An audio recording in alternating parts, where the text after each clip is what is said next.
یہ کہ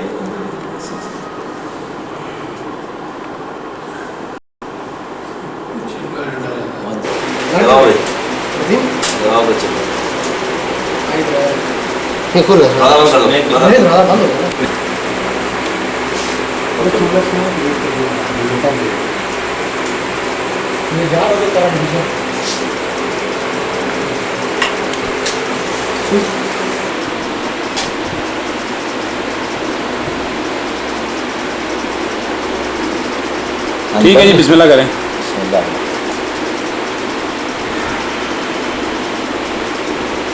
نحمدہ و نصلی علی رسولہ الکریم. میں اپنے رفقاء سمیت فضیلت الشیخ علامہ محمد صادق کوہاٹی حفظہ اللہ کو اپنے مرکز میں خوش آمدید کہتا ہوں.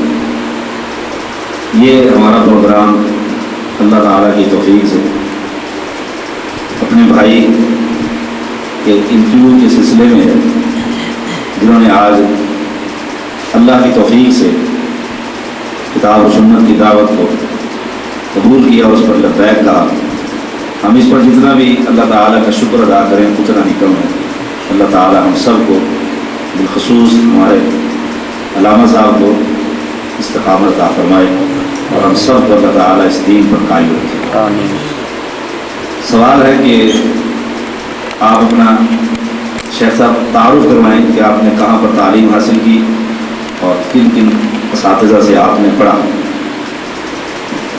نحمدہ و نصلی و نسلم علی رسولہ الکریم وعلی آلہ واصحابہ اجمعین. اما بعد فاعوذ باللہ من الشیطان الرجیم. بسم اللہ الرحمن الرحیم.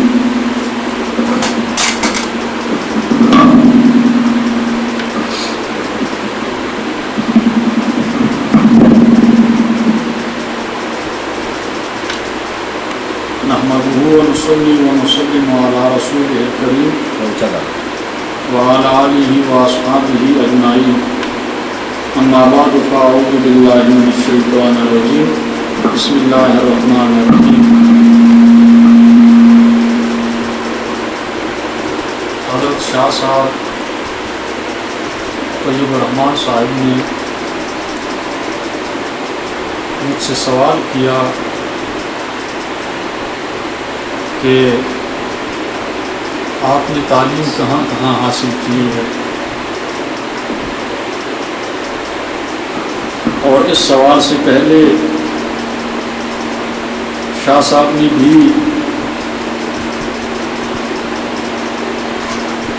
ہماری اس جماعت میں آنے کے لیے استقامت کی دعا کی.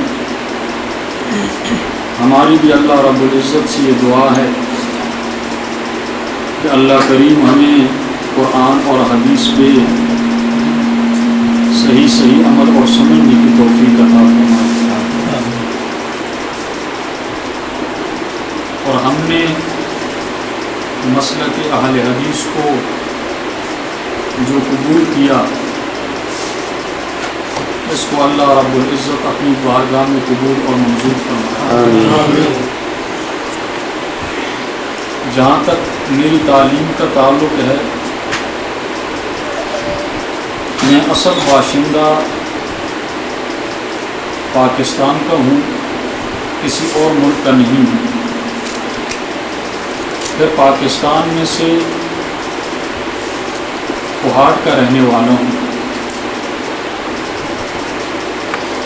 ہماری پیدائش، ہمارا علاقہ پاکستان میں کوہاٹ ہے. جب ہم نے ہوش سنبھالی تو اسکول پڑھنا بھی شروع کیا، اور اسکول پڑھنے کے ساتھ ساتھ ہم نے دینی تعلیم حاصل کرنا شروع کی.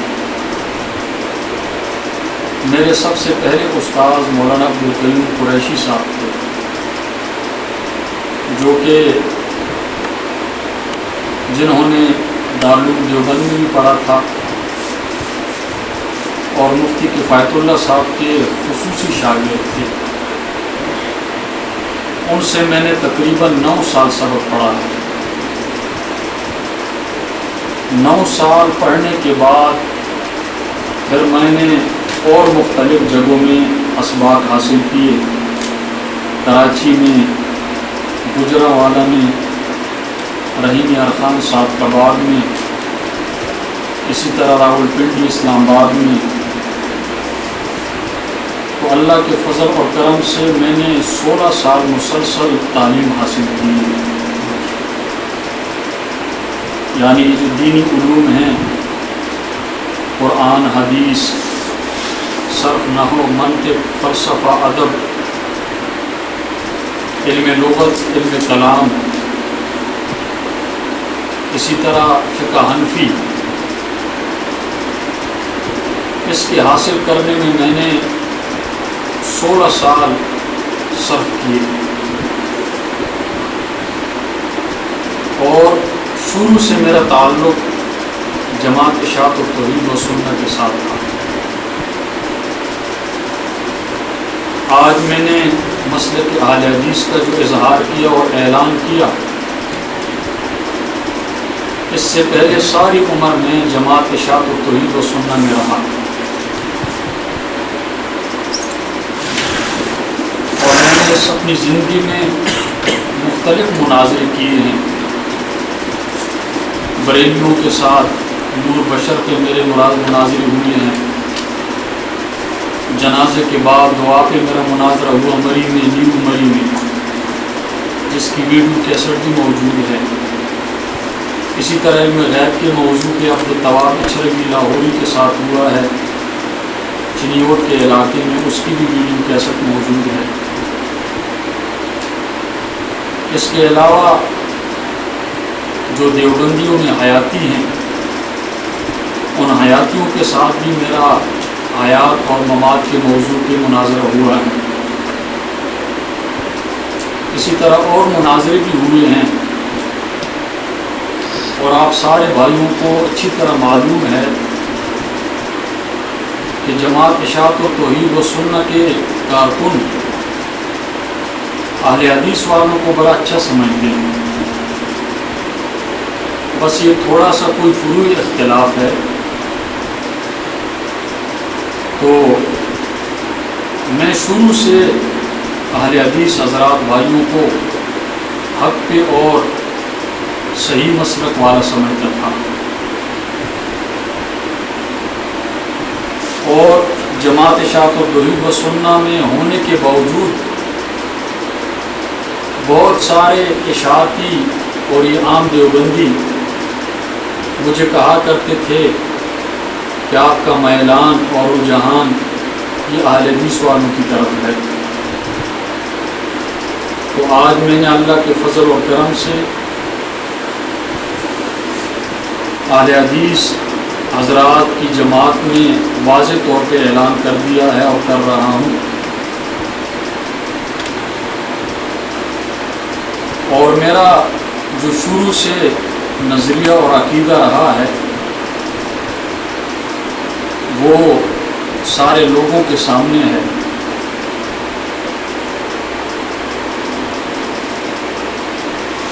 باقی اگر کوئی لوگ یہ اعتراض کریں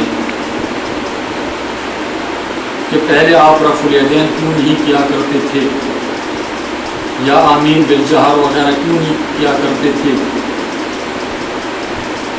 تو ایسی بہت ساری روایتیں ہم بخاری شریف میں دکھا سکتے ہیں کہ صحابہ رضی اللہ تعالیٰ عنہم کا پہلے ایک مسئلے میں ایک نظریہ ہوتا تھا، اس کے بعد وہ صحابہ رجوع کر لیتے تھے اور ان کو جو صحیح بات سامنے آ جاتی اس کو قبول کر لیتے تھے.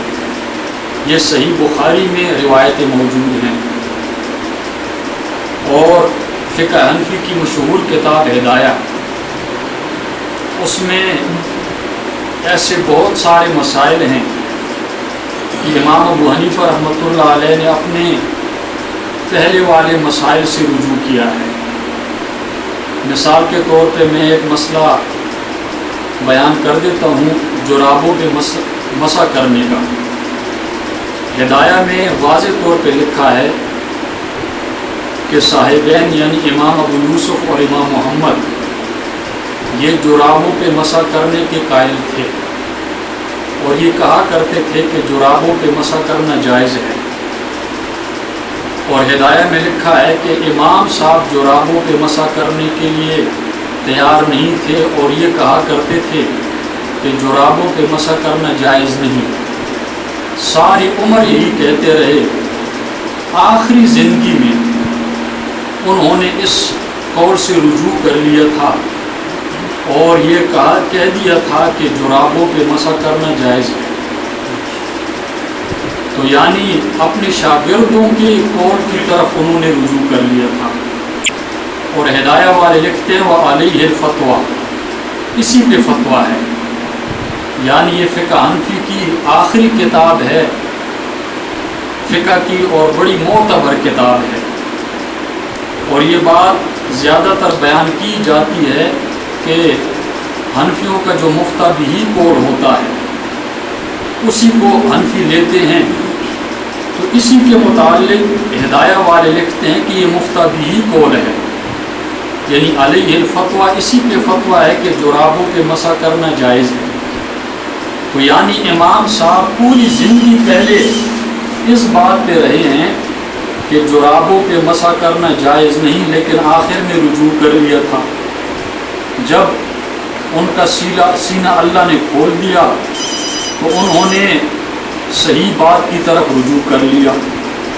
تو میں نے جو آج مسلک اہل حدیث کا واضح اعلان کیا اور حنفیت کو چھوڑ دیا، تو اس پہ مجھ پہ ملامت نہیں ہو سکتی۔ اگر ملامت ہو تو پھر امام ابو حنیفہ رحمۃ اللہ علیہ پر یہ سب سے پہلے ملامت کریں کہ انہوں نے ساری زندگی جو فتویٰ دیا کہ جرابوں پہ مسح کرنا جائز نہیں اور آخر میں پھر رجوع کر لیا تھا۔ تو یعنی صحابہ رضی اللہ تعالیٰ عنہ نے بھی ایسے بہت سارے مسائل سے رجوع کیا ہے۔ صحیح بخاری میں یہ روایتیں موجود ہیں کہ ان کا پہلے ایک اور ہوتا تھا، جب صحیح بات ان کے سامنے آ جاتی تو اس سے پھر رجوع کر لیتے تھے۔ اور بعض صحابہ کو ڈانٹا بھی ہے کہ یہ بات آپ کی غلط ہے۔ مثلا بخاری کی روایت ہے، عبداللہ بن عمر رضی اللہ تعالی عنہ نے یہ بات کی کہ ایک آدمی اگر مر جائے اور اس پہ جب اہل و عیال رشتہ دار روتے ہیں تو اس رونے کی وجہ سے اس کو عذاب ہوتا ہے۔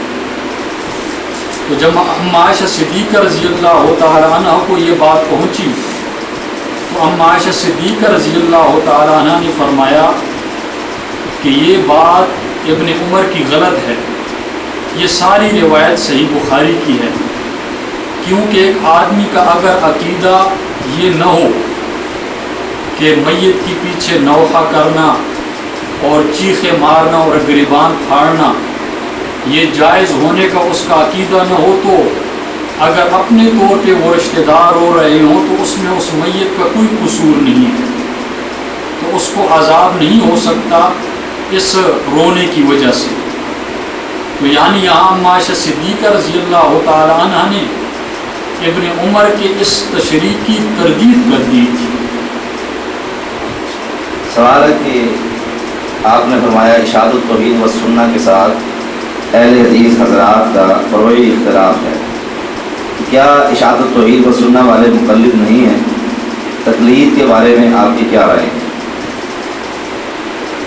میں جب جماعت اشاعت التوحید و سنہ میں تھا تقلید شخصی کا میں قائل نہیں ہوں، اور تقلید شخصی کو میں برا سمجھتا تھا، اور میں اس وقت بھی یہ کہا کرتا تھا کہ جو تقلید شخصی کا دعویٰ کرتا ہے وہ فرعون کی طرح جھوٹا اور کذاب ہے۔ جس طرح فرعون نے کہا کہ فقال انا ربکم الاعلی، یہ 30ویں پارے میں قرآن کہتا ہے کہ فرعون نے یہ اعلان کیا کہ سب سے بڑا رب میں تمہارا ہوں، تمہارا سب سے بڑا رب میں ہوں۔ تو فرعون اس اپنے دعوے میں بڑا پکا جھوٹا ہے اور کذاب ہے۔ تو اسی طرح تقلید شخصی کا جو دعویٰ کرے تو وہ فرعون کی طرح کذاب اور جھوٹا ہے۔ یہ میں اس وقت بھی کہا کرتا تھا جب میں جماعت اشاعت التوحید و سنہ میں تھا۔ اور شیخ عبدالسلام صاحب رستمی وہ بھی اب کہتے ہیں کہ تقلید کی دو قسمیں ہیں، تقلید محمود اور تقلید مضمون۔ یہ ایک علمی بحث ہے کہ وہ یہ کہتے ہیں کہ بعض ہمارے اہل حدیث حضرات بالکل تقلید نہیں مانتے، لیکن میری نظر یہ ہے، میری تحقیق یہ ہے کہ ایک تقلید مضمون ہے اور ایک تقلید محمود ہے۔ یعنی ایک امام، ایک محدث فقیہ کی بات قرآن اور حدیث کے موافق ہے، اس بات اور اس تشریح کو اپنا لینا، یہ ہے تقلید محمود۔ اور ایک تقلید مضمون ہے کہ ایک استاذ کی بات، امام کی بات، محدث یا فقیہ کی بات، تابعی کی بات وہ قرآن حدیث کے خلاف ہو اور پھر بھی اس پہ ڈٹ جانا اور اس کو ماننا، یہ ہے تقلید مضمون۔ اور اس کے برے ہونے میں کوئی شک اور شبہ نہیں ہو سکتا، جیسا کہ میں ایک مثال پیش کرتا ہوں۔ ہدایہ میں یہ بات ہے کہ امام صاحب کا یہ قول ہے کہ جب بچہ پیدا ہو تو بچے کو اپنی ماں 2.5 سال دودھ پلائے، 2.5 سال تک وہ ماں اپنی اولاد کو، اپنے بچے کو دودھ پلا سکتی ہے۔ یہ بات امام صاحب کی قرآن اور حدیث کے سراسر خلاف ہے۔ قرآن کہتا ہے والوالدات یرضعن اولادہن حولین کاملین، دوسرے پارے میں، کہ مائیں اپنی اولاد کو کامل 2 سال دودھ پلائیں۔ تو امام صاحب نے جو یہ کہا کہ 2.5 سال پلانا، یہ ان کی اجتہادی غلطی ہے۔ پھر بھی اگر یہ کہے کوئی کہ نہیں امام صاحب کی بات ٹھیک ہے تو یہ تقلید مضمون ہے اور اس کی گمراہی ہونے میں کوئی شک اور شبہ نہیں ہو سکتا۔ لیکن امیر اکاڑوی صاحب اپنی کتاب میں لکھتے ہیں کہ امام صاحب کا یہی فتویٰ ٹھیک ہے کہ 2.5 سال تک دودھ پلانا چاہیے۔ تو امیر اکاڑوی صاحب کی گمراہی میں کوئی شک اور شبہ نہیں ہو سکتا، کیونکہ جب قرآن کہتا ہے کہ والوالدات یرضعن اولادہن حولین کاملین، کہ مائیں اپنی اولاد کو 2 سال تک دودھ پلا سکتی ہیں، اسی وجہ سے پھر امام بخاری رحمہ اللہ اپنی صحیح بخاری میں یہ روایتیں لاتے ہیں اور یہ الفاظ لاتے ہیں کہ لا رضاع بعد حولین، کہ 2 سال کے بعد دودھ پلانا یہ بالکل تصور نہیں رکھ سکتا دین اسلام میں، یعنی شریعت میں اس کا کوئی تصور نہیں ہو سکتا۔ یہ صحیح بخاری میں امام بخاری رحمہ اللہ لاتے ہیں۔ اسی طرح اور بہت ساری باتیں ہیں کہ جو امام صاحب کی اجتہادی غلطیاں ہیں وہاں، لیکن مقلدین تقلید مضمون کر کے ان باتوں میں بھی کہتے ہیں کہ چونکہ امام صاحب کی بات ہے تو لہٰذا اس کو نہیں چھوڑنا چاہیے۔ کیا اشاعت التوحید و سنہ والے عمومی طور پر من حیث الجماعت تقلید شخصی کے قائل ہیں؟ کیونکہ آپ اشاعت التوحید و سنہ کے اندر رہے ہیں، آپ نے فرمایا کہ میں تو قائل نہیں تھا۔ کیا اشاعت التوحید و سنہ کی باقی جماعت یا ان کے علماء تقلید شخصی کے قائل ہیں؟ اس کے بارے میں آپ کی کیا رائے ہے؟ جماعت اشاعت التوحید و سنہ والے اکثر تقلید شخصی کے قائل ہیں، اور اس بات پہ ہم ان کے ساتھ جھگڑا کیا کرتے تھے۔ اسی وجہ سے وہ ہمیں کہا کرتے تھے کہ آپ کا میلان ان کی طرف ہے۔ تو ہم ان کو کہتے تھے کہ بھائی آپ تقلید شخصی ثابت کریں، یہ ہو ہی نہیں سکتا کہ انسان مقلد شخصی بن جائے۔ انسان تو 20 استاذوں سے پڑھتا ہے، پھر ان استاذوں نے استاذوں سے پڑھا ہوتا ہے، اسی طرح انسان سینکڑوں کتابوں کا مطالعہ کرتا ہے، تو ایک آدمی کا مقلد تو وہ نہیں ہے، وہ تو جس کی بات قرآن اور حدیث کے موافق ہو اس کی بات کو مانتا ہے۔ تو تقلید شخصی کا تصور دنیا میں ہو ہی نہیں سکتا۔ لیکن جماعت اشاعت و توحید والے اکثر تقلید شخصی کے قائل ہیں۔ سوال ہے کہ آپ اللہ کی توفیق سے اہل حدیث ہو چکے اور ہر شخص یہ خواہش کرے گا کہ آخر کیا وجہ تھی کہ آپ اہل حدیث ہوئے، تو آپ یہ بتانا پسند کریں گے کہ آپ کی اہل حدیث ہونے کی مین وجہ کیا ہے؟ اہل حدیث ہونے کی مین وجہ یہی ہے کہ اہل حدیث حضرات خالصتاً صحیح روایتوں صحیح حدیثوں پہ عمل کرتے ہیں، اور ان کا عمل صحیح اور قوی احادیث کے مطابق ہے، اور جہاں دوسری طرف روایتیں ملتی ہیں تو پھر ان میں یہ ہوتا ہے کہ افضل عمل انہی اہل حدیث حضرات کا ہے۔ تو اسی وجہ سے ہم نے اس مسئلہ کو پہلے بھی صحیح سمجھا تھا اور صحیح سمجھتے تھے، تو اب واضح طور پہ ہم نے اسی وجہ سے اعلان کر دیا ہے۔ اللہ تعالیٰ آپ کو استقامت دے، آمین۔ آپ کیا یہ بات سمجھتے ہیں کہ صرف مسلک اہل حدیث حق ہے اور باقی تمام مسالک باطل ہیں؟ اس کے بارے میں آپ کی کیا رائے ہے؟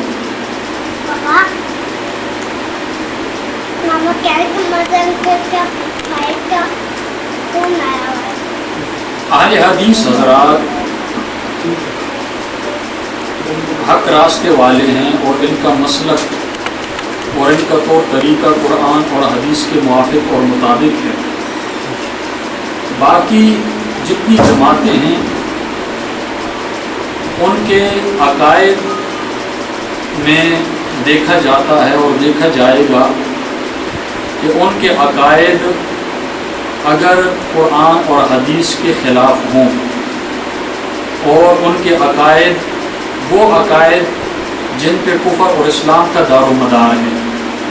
بعض عقائد ایسے ہوتے ہیں کہ وہ ان پہ کفر اور اسلام کا دار و مدار نہیں ہوتا، تو ان کے عقائد اگر کفر اور اسلام والے ہوں کہ اسلام کے عقائد کو چھوڑ کر کفری عقائد کو اپنا لیں، مثلا جس کا یہ عقیدہ ہو کہ اللہ کی ذات ہر جگہ موجود ہے، یہ کفری عقیدہ ہے۔ اللہ کی ذات قرآن کہتا ہے الرحمن علی العرش استویٰ، کہ رحمان کی ذات یہ عرش معلیٰ پہ ہے۔ استویٰ اور مستوی کا یہی معنی ہے کہ وہ وہاں ٹھہری ہوئی ہے، یعنی اللہ کی ذات جو ہے یہ مستوی ہے عرش کے اوپر۔ ہاں اللہ کا علم اور اللہ کی قدرت ہر جگہ ہے، اس میں کوئی شک اور شبہ نہیں ہے۔ تو جس کا یہ عقیدہ ہو کہ اللہ کی ذات ہر جگہ ہے، ہر انسان میں ہے، تو اس کے کفر ہونے میں کوئی شک اور شبہ نہیں ہو سکتا، کیونکہ یہ سارے قرآن کے خلاف عقیدہ ہے اور ساری احادیث صحیحہ کے خلاف عقیدہ ہے۔ آپ ماشاءاللہ بریلویوں سے اور دوسرے مسلک کے لوگوں سے، ان کے علماء سے مناظرے کرتے رہے، اور پھر آپ کے اہل حدیث علماء سے بھی مناظرے ہوئے۔ کیا آپ بتانا پسند کریں گے کہ کس کس عالم سے کس کس موضوع پر آپ کا مناظرہ ہوا اہل حدیث کے بارے میں؟ بریلی حضرات سے ہمارے کافی مناظرے ہو چکے ہیں، اور اہل حدیث حضرات سے کافی جگہوں میں گفتگویں اور بحث مباحثے ہوئے ہیں، جس کی آڈیو کیسٹیں بھری گئی ہیں، اور سورۃ الفاتحہ کے موضوع پہ عبدالعزیز نورستانی صاحب سے صوبہ سرحد میں ہنگو میں ہمارا مناظرہ ہوا تھا۔ ایک گھر میں تھوڑا سا ہوا تھا، اس کے بعد ختم ہو گیا تھا۔ پھر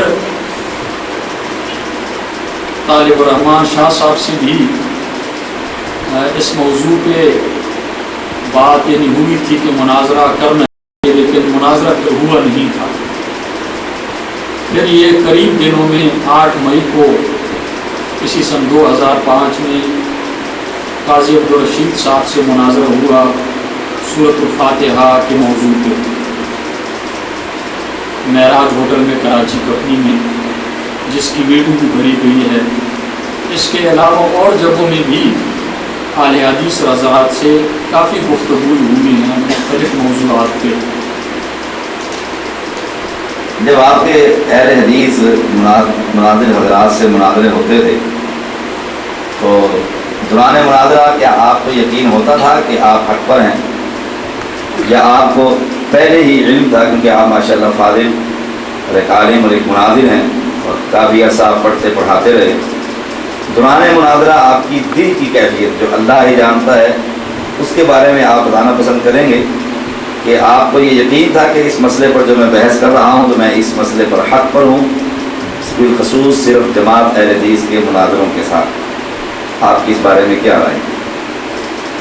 جیسا کہ توضیح الکلام ارشاد الحق اثری صاحب نے اس بات کو واضح طور پہ لکھا ہے، اسی طرح حافظ محمد گندروی صاحب رحمہ اللہ نے اپنی کتاب خیر الکلام میں لکھا ہے کہ سورۃ الفاتحہ کا جو مسئلہ ہے یہ فروعی مسئلہ ہے اور اجتہادی مسئلہ ہے، اور ہر کسی کی اپنی اپنی تحقیق ہے۔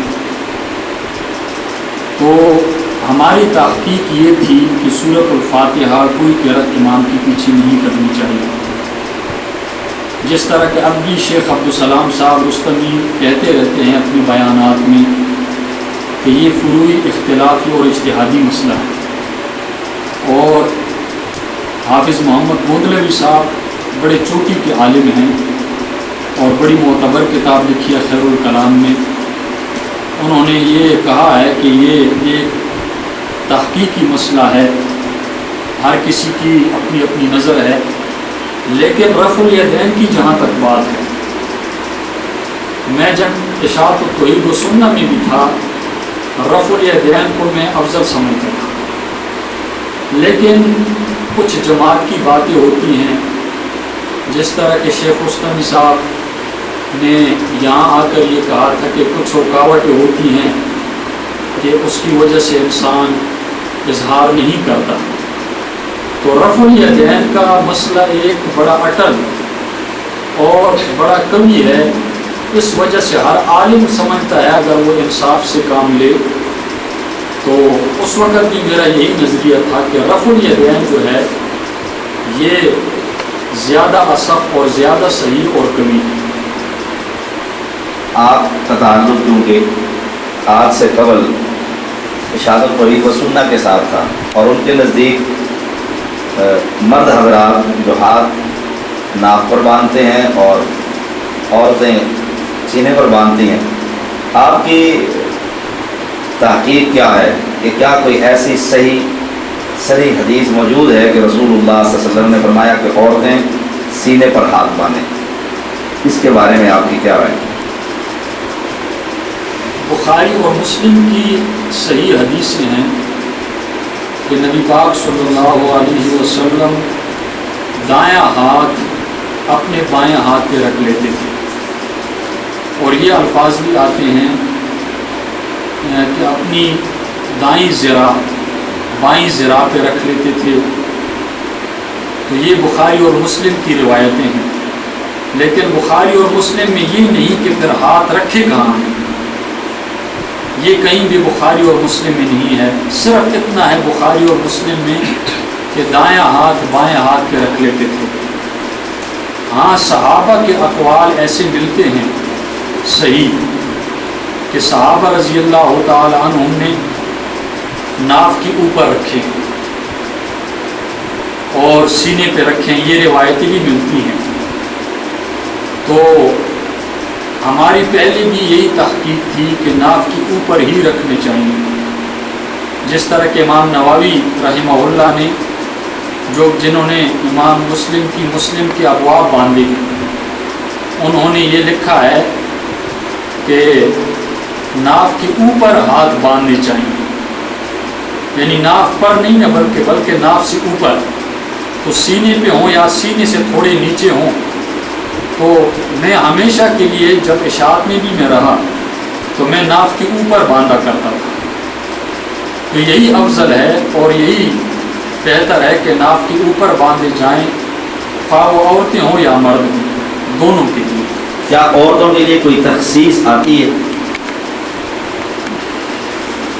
نہیں، عورتوں کے لیے کوئی تخصیص نہیں، بلکہ جو روایتیں ہیں وہ مردوں اور عورتوں ساروں کے لیے عام ہیں۔ آپ اشاعت التوحید کے عالم تھے، تو کیا وہ حیاتی ہیں یا مماتی ہیں؟ کیونکہ دیوبندیوں میں 2 گروپ بڑے مشہور ہیں، ان کا تعلق کس گروپ کے ساتھ ہے؟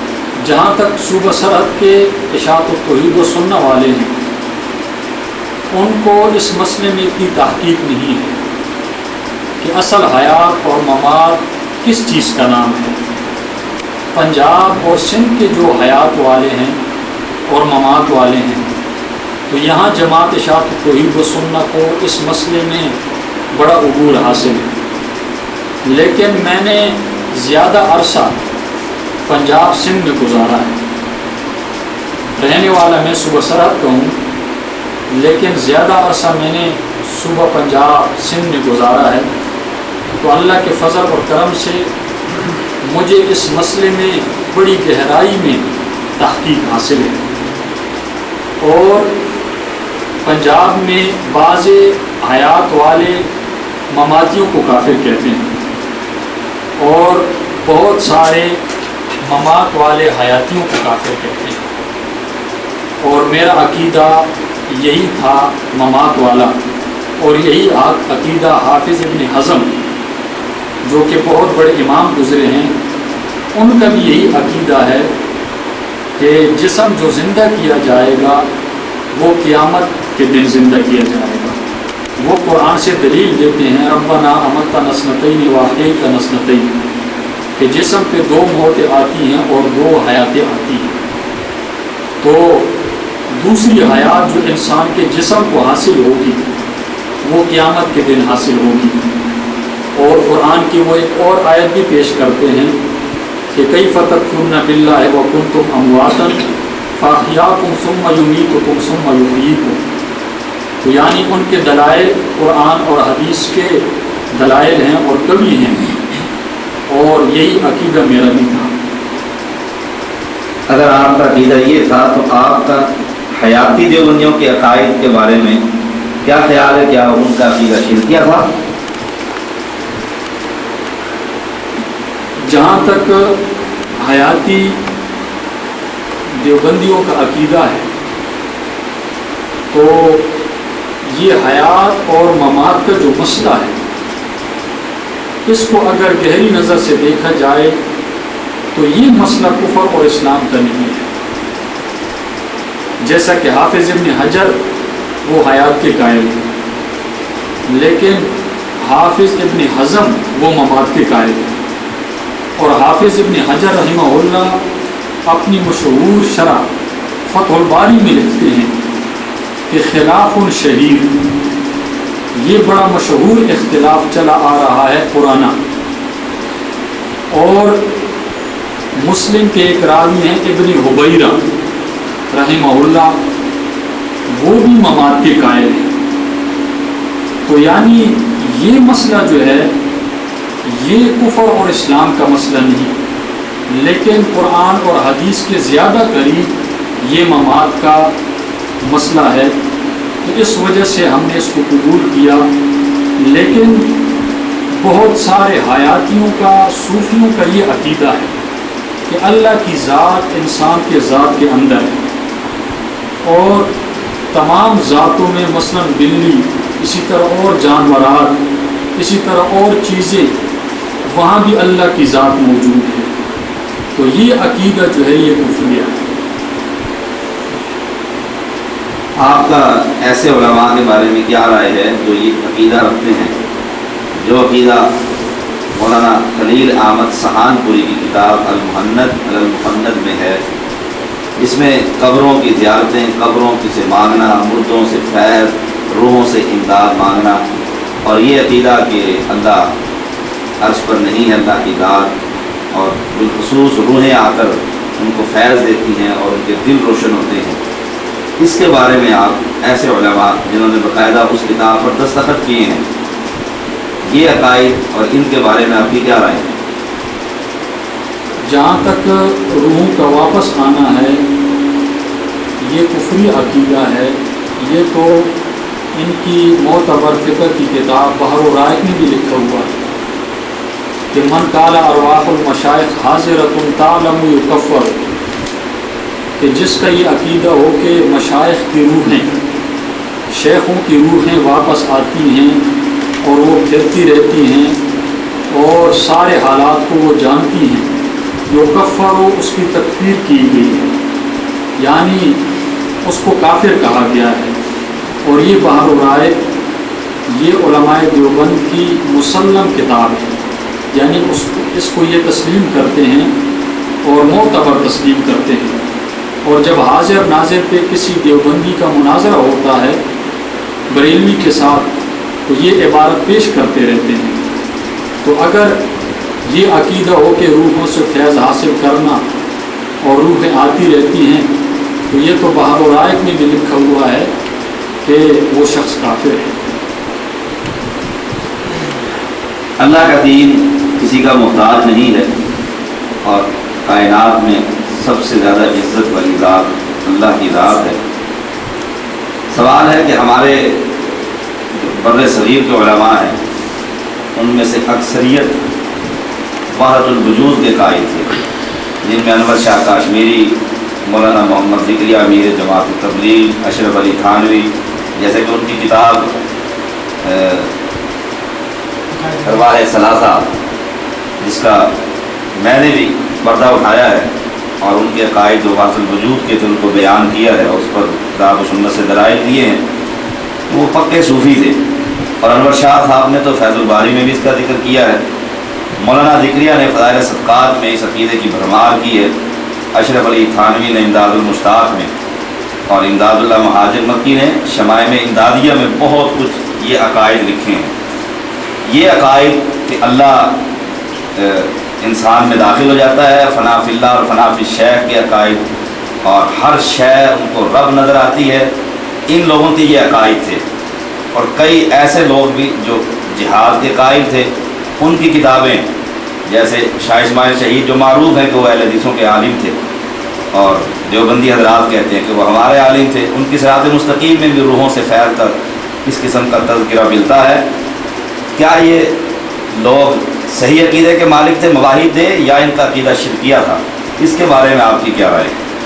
جیسا کہ پہلے کہا گیا ہے کہ وحدت الوجود کا یہی مطلب ہے کہ اللہ کی ذات انسانوں کے جسم کے اندر، اسی طرح اور جو جانورات ہیں ان کے جسموں کے اندر موجود ہے، اور اللہ کی ذات ہر جگہ ہے۔ تو یہ عقیدہ یہ کفریہ اور شرکیہ ہے۔ وحدت الوجود کا یہی مطلب ہے کہ اللہ کی ذات ہر جگہ موجود ہے، وہ عرش پہ نہیں ہے۔ تو یہ صریح سارے قرآن کے خلاف ہے اور صحیح احادیث کے خلاف ہے، تو لہٰذا اس کے کفر ہونے کی کوئی شک شبہ نہیں ہو سکتا۔ جو معاشرے کے اندر معروف علماء ہیں وہ ان عقائد کا اظہار ان کی کتابوں سے ہوتا ہے، ان کے بارے میں آپ کیا عقیدہ رکھتے ہیں؟ یعنی کفر جو بھی کرے تو کفر کا فتویٰ ان پہ لگے گا۔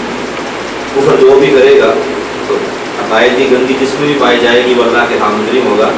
اللہ تعالیٰ ہم سب کو اس عقیدے پر استقامت دے۔ ہمارے ہاں کیونکہ ہم اہل الحدیث ہیں الحمدللہ، اور آپ بھی ہمارے آج اہل الحدیث عالم ہیں، میں آپ کی قدر کرتا ہوں اپنے رفقا اور جماعت سمیت۔ ہمارا عقیدہ یہ ہے کہ ان صوفیوں کے، ان حلوریوں کے اور ماتریدی جو یہ ہے دیوبندی کے پیچھے ہم نماز پڑھنے کی بالکل قائل نہیں، اس لیے نہیں کہ یہ رفع الدین نہیں کرتے، بلکہ اس لیے کہ یہ عقیدت وحدت الوجود کے قائل ہیں۔ آپ کا کیا خیال ہے کہ ان دیوبندیوں کے پیچھے نماز ہو جاتی ہے یا نہیں؟ کہ اس سے پہلے تو آپ ان کے امام تھے، اب آپ کا ان کے بارے میں کیا خیال ہے کہ ان کے پیچھے نماز ہمیں پڑھ لینی چاہیے یا نہیں؟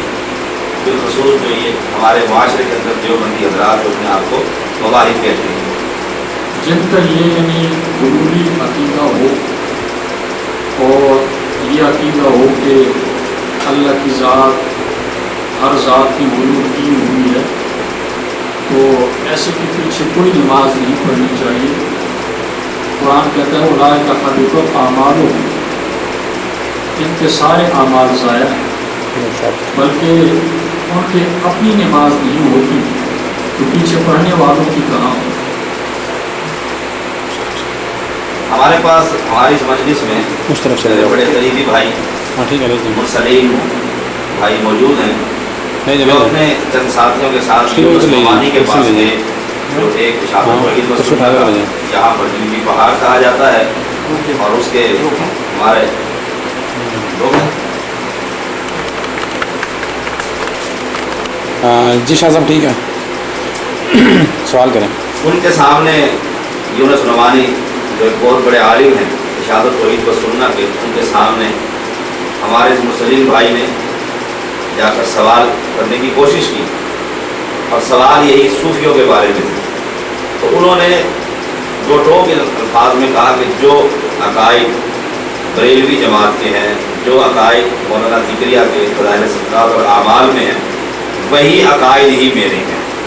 جو عقائد بھی آپ بیان کرنا پسند کریں گے، میں سب کو عام کہہ رہا ہوں کہ یہ سب عقیدے ہمارے اہل سنت والجماعت کے عقیدہ ہے۔ اس نے وہ سارے چکر ختم کیے۔ ایسا شخص جو بریلوی عقیدے کا، علم غیب کا بھی قائل ہو، احاد نازل کا بھی قائل ہو، اور شہادت توحید و سنہ کا ممبر تھا، تو ایسے کے بارے میں آپ کی کیا رائے؟ جہاں تک آپ نے فرمایا کہ وہ بہت بڑے عالم ہیں، میرے نزدیک وہ عالم ہی نہیں ہے۔ میں جب جماعت شہادت توحید و سنہ میں تھا اس کو میں عالم نہیں سمجھتا تھا، اور اب بھی میں اس کو عالم نہیں سمجھتا، کیونکہ میرے دو مناظروں کے وہ صدر رہ چکے ہیں۔ میں مناظر تھا اور وہ صدر تھے، ایک مری کے مناظرے میں اور ایک چنجور کے مناظرے میں۔ تو انہوں نے علمی غلطیاں کی اور وہ مظاہرہ کیا جہالت کا کہ مبتدی طالب علم بھی نہیں کرتا۔ مثلاً بڑے بھی عالم نے اس کو کہا، ویڈیو کیسٹ موجود ہے کہ میت کی جمع اموات ہے، تو یونس نعمانی کے الفاظ ویڈیو کیسٹ میں موجود ہیں کہ آپ جھوٹ بول رہے ہیں، میت کی جمع اموات نہیں آتی۔ تو میں نے بعد میں کہا کہ نعمانی صاحب، یہ تو اچھا تھا کہ بریلوی کو پتہ نہیں تھا، ورنہ میت کی جمع اموات آتی ہے۔ میت کی جمع اموات جمع مکسر ہے، اور جمع سارے اس کی میتون ہے۔ تو آپ نے یہ جو کہا کہ یہ آپ جھوٹ بول رہے ہیں، اس کی جمع سرے سے اموات آتی نہیں ہے، تو اصل میں جھوٹ تو آپ بول رہے تھے، لیکن اس بیچارے کو پتہ نہیں تھا، اس وجہ سے اس نے گرفت نہیں کی۔ اس کے علاوہ میں جس وقت میرا جعفر میں تھا، امام تھا میرا بادیہ میں، جو کہ F11 اور G11 کے بعد F12 اور G12 سیکٹر بنے گا، پھر الکچی آبادی ہے۔ ختم قرآن کے کو بلایا گیا تھا، تو انہوں نے تقریر کی اور آیت پڑھی، وَإِن يَسْلُبْهُمُ الذُّبَابُ شَيْئًا، یہ قرآن کی آیت ہے۔ تو بعد میں جذبے کے ساتھ کہنے لگا کہ یسلب کا سیغہ نکلتا ہے یسر لے لو، حالانکہ یہ بہت بڑی جہالت ہے۔ یسلب مجرد کا سیغہ ہے، اور اس کا باب یسر لے کو نہیں آتا۔ سلب یسلب فعل یفعل کا باب ہے، نصر ینصر کا، یعنی یہ صرف کی بات ہے۔ تو بعد میں ہم نے ان کو کہہ دیا تھا کہ حضرت آپ نے یہ کہاں سے نکالا ہے کہ یسلب کا سیغہ یسر لے کو نکلتا ہے؟ تو وہ خاموش ہو گئے تھے۔ پھر تھوڑی دیر کے بعد گفتگو ہوئی، تو راوی کا نام اس نے لیا سفیان بن عیینہ۔ تو سفیان بن عیینہ نہیں ہے بلکہ سفیان بن عیینہ ہے، لفظ صحیح عیینہ ہے، عیینہ نہیں ہے۔ تو میں نے نعمانی صاحب کو کہا یہاں پشتو اور پنجابی نہیں چاہیے، یہاں عربی کا لفظ عربی ہی میں ادا کیا جائے گا۔ عیینہ لفظ نہیں ہے بلکہ عیینہ ہے۔ اور یہ تصغیر ہے عین کی، عین مکبر ہے، اور عین اس کی تصغیر ہے، اس کا مصغر ہے۔ اور چنیوٹ میں جب ہمارا مناظرہ ہوا تو میں نے اپنے مناظرے میں عبدالتواب کو کہا کہ مضاف الیہ مقصور ہوتا ہے۔ تو جب مناظرہ ختم ہوا تو نعمانی تانے کے طور پہ یہ کہنے لگے بعض لوگ مجرور کو مقصور کہہ دیتے ہیں۔ یہ ویڈیو اور یہ بات بالکل نعمانی تک پہنچائی جائے تاکہ وہ میری یہ انٹرویو سن لے اور میری گفتگو سن لے۔ تو میں نے کہا حضرت بالکل میں نے مجرور کو مقصور کہا، یہ الفاظ مترادف ہیں۔ مجرور کو مقصور کہا جاتا ہے اور مقصور کو مجرور کہا جا سکتا ہے، جر کو کسرہ بھی کہا جا سکتا ہے اور کسرہ کو جر بھی کہا جا سکتا ہے۔ اور میں نے نعمانی کو 9 سال ہو گئے ہیں تقریباً کہ مسلسل میں ان کو چیلنج دے رہا ہوں اور ابھی تک میرے سامنے وہ نہیں آئی۔ اس بات میں میں ان کو چیلنج دے رہا ہوں کہ قرآن آپ بھی اپنے سامنے رکھیں، میں بھی رکھتا ہوں۔ بسم اللہ سے شروع ہوتے ہیں والناس تک پہنچتے ہیں، اس میں علوم چھیڑتے ہیں اور علوم جاری کرتے ہیں، صرف نحو جاری کرتے ہیں، منطق جاری کرتے ہیں۔ آپ نے جو سیکھا ہے وہ جاری کریں، میں سوالات آپ سے کروں گا، مجھے جوابات دیں گے۔ میں نے جو کچھ حاصل کیا ہے میں یہ علم جاری کروں گا قرآن حدیث میں، پھر آپ سوالات کرتے رہیں، لیکن اس کے لیے وہ تیار نہیں ہوئی۔ باقی جہاں تک بات ہے کہ انہوں نے یہ جو کہا کہ یہی میرا عقیدہ ہے، بات تو اصل یہ ہے کہ وہ حیاتیوں کو کافر کہتے ہیں۔ یہ ان کے کفر کے فتح میں کیسٹوں بھی موجود ہیں اور ہمارے سامنے بھی انہوں نے بار بار کہا ہے کہ حیاتی کافر ہے۔ لیکن جس وقت انگلینڈ جانے لگے تو انگلینڈ والوں نے کہا کہ آپ سما کا مسئلہ نہیں چھیڑیں گے، حیات کا مسئلہ نہیں چھیڑیں گے، ورنہ اگر یہ چھیڑیں گے تو ہم آپ کا ویزا نہیں بناتے اور ہم آپ کو یہاں نہیں بلائیں گے۔ تو انہوں نے کہا کہ ٹھیک ہے میں اس مسئلے کو نہیں چھیڑوں گا، یعنی پیسوں کو کمانے کے لیے، حالانکہ اس کے نزدیک یہ کفر اور اسلام کا مسئلہ تھا، لیکن وہاں جانے کے لیے اس مسئلے کو اس نے یعنی دستخط کر کے لکھ کر دے دیا تھا کہ اس مسئلے کو میں نہیں چھیڑوں گا۔ باقی جن کے عقائد کفریہ ہوں ان کے عقائد کو کفریہ کہنا چاہیے۔ تو اگر بریلوی کرے کفر تو وہ تو ہوئے کافر، اور اگر دیوبندی کرے کفر تو وہ مسلمان ہوئے، یہ کہیں کا انصاف نہیں۔ کفر جو بھی کرے گا وہ کفر ہی ہوگا، خواہ وہ دیوبندی کرے یا بریلوی کرے۔ سوال ایک نکلا ہے کہ مناظر کے اندر یہ جو تھے نعمانی صاحب، ایسے ہی مناظرے میں جو کراچی کمپنی میں ہوا اس کی وہ حالت دیکھ کر ایسا لگتا تھا کہ آپ مناظر نہیں ہیں بلکہ مولانا چند محمد مناظر ہیں، اور آپ کو گفتگو کرنے انہوں نے نہیں کی۔ اس کی آگے کیا وجہ تھی؟ اس کی وجہ یہی ہے کہ وَمِن شَرِّ حَاسِدٍ إِذَا حَسَدَ، قرآن کہتا ہے کہ اے مومنو مسلمانوں تم حسد کرنے والے سے پناہ مانگو، اور حسد کرنے والے سے پناہ مانگنی چاہیے، قرآن کہتا ہے۔ تو نعمانی بھی میرے ساتھ حسد کرتا تھا اس وقت بھی، اور اب تو اور زیادہ کرے گا، اور قاری چند بھی حسد کرتے تھے۔ اور مری میں حنیف قریشی بریلوی کے ساتھ ہمارا مناظرہ طے ہوا تھا، ابو بشر پہ، اس میں بھی مناظر میں تھا اور معاون میرا قاری چند صاحب تھے۔ پھر مناظرہ چوکی میں ہوا، کوہالہ چوکی میں، تو تھوڑی سی گفتگو ہوئی، تو وہاں بھی انہوں نے یہ کوشش کی کہ مناظرہ میں کروں، اور یعنی لوگوں کو اس طرف اپنی طرف مائل کیا۔ تو یہاں بھی چونکہ ان کی یہی کوشش تھی کہ مناظر کی حیثیت کے طور پہ میں پیش ہوں اور زیادہ گفتگو میں کروں حسد کی بنا پہ۔ کچھ عرصہ قبل آپ کا مناظرہ ہمارے ساتھ طے ہوا تھا، اس میں بھی یہ ہمارے ہی اس مرکز کے اندر علماء اہل سنت جمع تھے، ان میں سے وہ مناظرہ ان لوگوں نے نہیں کرنے دیا اور ہمارے خلاف جھوٹے اشتہار چھاپے گئے کہ طالب الرحمان کا فرار۔ تو اس میں بھی ایک عالم نے کہا تھا کہ ہم جو ہے آپ کے بارے میں یہ اہل سنت کا ٹھیکیدار نہیں ہے، تو کیا یہ لوگ بھی آپ سے حسد کرتے تھے؟ اسی حسد کی وجہ سے انہوں نے مناظرہ نہیں ہونے دیا اور غلط اشتہار چھاپے، اس کے بارے میں آپ کیا کہتے ہیں؟ اسلام آباد کے سارے علماء چونکہ حیاتی ہیں، سوائے 3-4 مساجد کی، باقی سارے حیاتی ہیں، اور یہ سارے علماء میرے مخالف تھے، اور ان کا دفاع ہمیشہ میں کرتا رہا اور ہمیشہ ان کا دفاع میں نے کیا، تو ان کے حسد میں بھی کوئی شک اور شبہ نہیں۔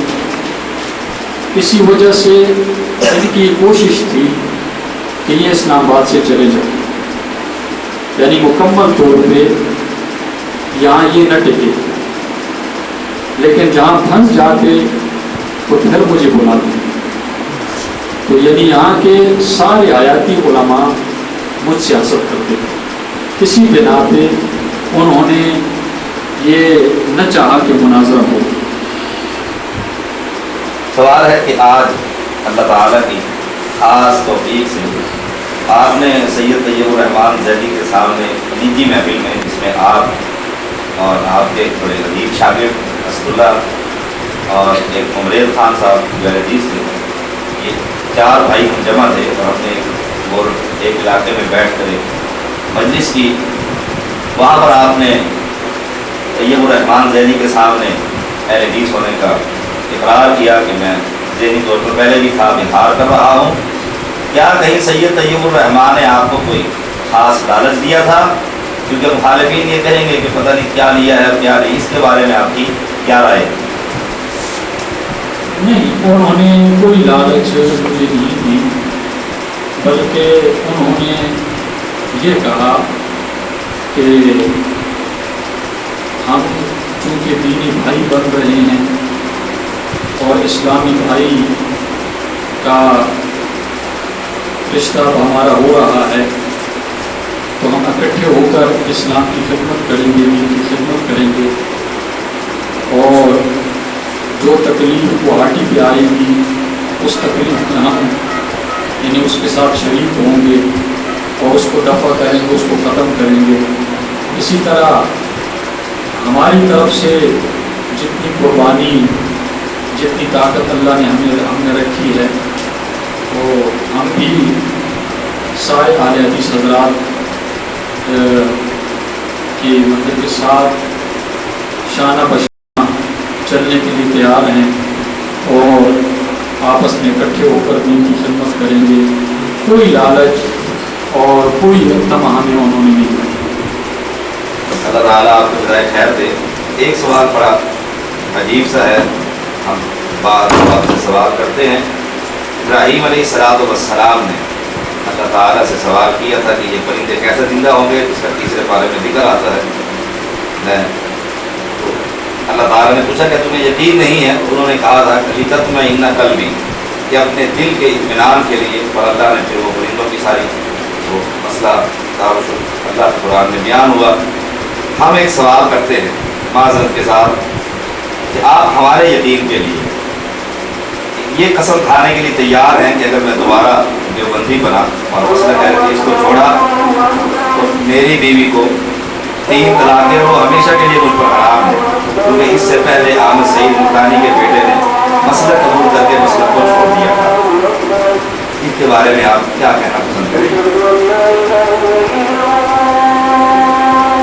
جہاں تک میرا تعلق ہے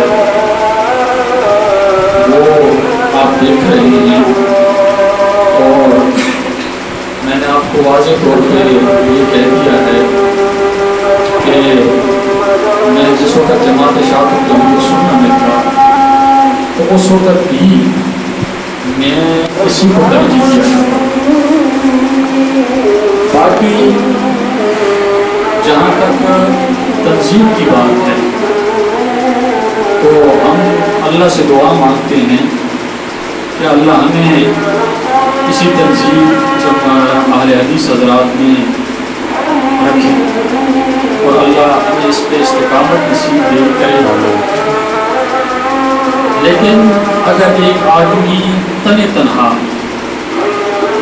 وہ چلے اور وہ رفع الیدین کرتا ہے اور جو بات قرآن اور حدیث کی ہوتی ہے اسی کے مطابق وہ اپنی زندگی گزارتا ہے، تو اگر وہ ایک مخصوص ٹولے پہ مخصوص جماعت میں نہ رہے تو چونکہ وہ بات قرآن اور حدیث کی کرتا ہے، قرآن اور حدیث پہ عمل کر کے زندگی گزار رہا ہے، جیسا کہ بخاری شریف کی حدیث ہے کہ اگر آپ کو کسی امیر پہ اطمینان نہ ہو تو آپ تنہا رہا کریں. یہ صحیح بخاری کی حدیث ہے کہ آپ ڈھونڈیں کسی امیر کو، کسی جماعت کو، اس جماعت میں آپ اپنا وقت گزاریں، لیکن اگر آپ کا دلی اطمینان اس جماعت میں نہ ہو تو پھر آپ تنہا رہا کریں. تو تنہا انسان رہے یا کہ کسی جماعت میں رہے لیکن وہ قرآن اور حدیث کے موافق عمل کر رہا ہے، تو مطلب یہ ہے کہ اللہ کے ہاں وہ مقبول ہے اور اللہ اس پہ اپنی رحمتیں برساتے ہیں. اس کے علاوہ ایسے سینکڑوں مسائل ہیں جو کہ صحیح بخاری میں، مسلم میں، کہ ان کے صحیح ہونے میں کوئی شک اور شبہ نہیں. صحابہ کے اختلافات موجود بخاری اور مسلم میں، لیکن ابھی چونکہ ٹائم قلیل ہے، تھوڑا ہے، تو وہ اختلافات تفصیلی طور پہ بیان نہیں ہو سکتے. تو میں ہمیشہ کے لیے قرآن اور حدیث کا پابند رہوں گا. اور میں نے جس طرح کہہ دیا کہ پہلے بھی میں اسی نظریے والا تھا. کہ آپ اس حدیث کے مطابق یہ پسند کرتے ہیں کہ جیسے کوئی شخص اسلام قبول کرنے کے بعد کفر میں جانا ایسا سمجھتا ہے جیسے آگ میں، کہ آپ اہل حدیث ہونے کے بعد ایسا یہ یقین رکھتے ہیں کہ اگر میں دیوبندی بنا تو گویا میں کفر کے اندر گیا اور آگ میں گیا؟ یعنی دیوبندیوں کے جو کفریہ عقائد ہیں جس طرح کہ وحدت الوجود کا، تو یہ عقیدہ میرا پہلا نہیں تھا تو بعد میں کس طرح بن سکتا ہے؟ یہ ہرگز نہیں بن سکتا. بلکہ میں تو ایک تحقیق کرنے والا انسان ہوں. بخاری کی حدیث ہے کہ اجتہاد کا دروازہ قیامت تک کھلا ہے، کوئی بند نہیں ہوا، کسی صدی میں بند نہیں ہوا اور نہ قیامت تک بند ہو سکتا ہے. اللہ کے پیارے رسول فرماتے ہیں کہ مجتہد اگر اپنے اجتہاد میں کامیاب ہو جائے تو اس کو اجران 2 اجر ملتے ہیں، اور اگر وہ اجتہاد کرتے کرتے خطا کر لے تو اجر واحد، پھر بھی اس کو 1 اجر ملتا ہے. تو یعنی یہ کفریہ عقائد یہ تو ہم پہلے قبول نہیں کرتے تھے، تو کفریہ عقیدہ جس کا بھی ہو وہ ہرگز ہم اس کو قبول کرنے کے لیے تیار نہیں. میں الحمدللہ اللہ تعالیٰ کی توفیق سے آپ کے سامنے اور اپنے رب کے سامنے یہ اقرار کرتا ہوں کہ دنیا کی تکالیف میں میں آپ کے شانہ بشانہ ہوں گا اور میرے یہ رفقا بھی آپ کے شانہ بشانہ ہوں گے انشاءاللہ. اللہ تعالیٰ تکبر میں نہ لکھے. اگر کوئی بھی مصیبت آئی تو کوشش ہوگی کہ وہ مصیبت آپ تک نہ پہنچے، ہم اس مصیبت کا سامنا کریں. اور میں یہ دعا بھی کرتا ہوں کہ اللہ تعالیٰ مجھے بھی اور آپ سب کو کتاب و سنت کا دنیا میں پابند رکھے. موت دے تو اسی کتاب و سنت پر موت دے. میں بالخصوص اسلامک سینٹر کے ساتھیوں کا، اعظم بھائی کے ساتھیوں کا، ان سب کا شکریہ ادا کرتا ہوں جنہوں نے اس مجلس کا اہتمام کیا اور اس کی دعوت و تبلیغ کے سلسلے میں اس انٹرویوز کو آگے بڑھانے کی کوشش کریں گے. تو اللہ تعالیٰ